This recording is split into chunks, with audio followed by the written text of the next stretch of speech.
Good morning to everyone. I'm here to present the research developed by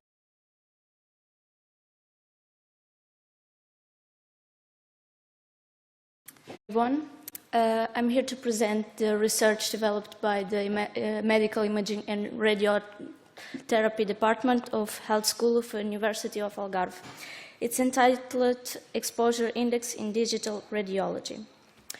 As we all know, the exposure index is very important to the quality of the image and also to evaluate the technical parameters used to produce these images. And also, it's important to the patient protection. The main purpose of this study was to evaluate exposure index of two different systems of digital radiology.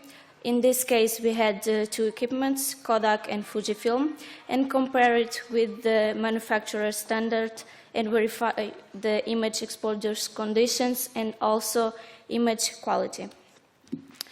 In our case, we used the quantitative and retrospective study.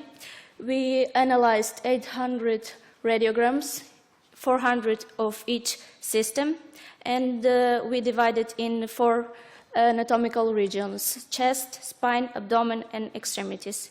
In case of chest, we used 50 radiograms with anti-scattered grid and 50 without. We also used the structured observation grids to note some variables, dependent and independent, as we will see later, and the SPSS to do the Pearson correlations between the variables. In our observation grids, we note the voltage, current time product, dose area product, if we used or not scattered grid, and the focus image distance. And as dependent variables, we have exposure index and exposure. Here we have a literal review of the recommendation of the manufacturers. Here we can see that in case of Fuji, as higher the value of the exposure index, the underexposed radiogram is, and higher, lower is the value, the overexposed image we have. In case of Kodak, it's reverse. So, as a result, in system 1 of Fujifilm, we have almost all radiograms classified as underexposed because we have really high exposure index values. We haven't none overexposed image. So we can see that in this case we obtain 92% of radiographs of the chest with anti-scattered grid underexposed. 84% of radiographs were underexposed for the chest without anti-scattered grid, 75% for abdomen, 94% for spine, and 66% for extremities.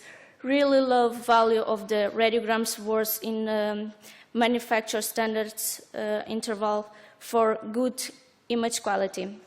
We did the statistical correlations between the values, and we obtained weak correlation between exposure, exposure index, and almost all variables in this study.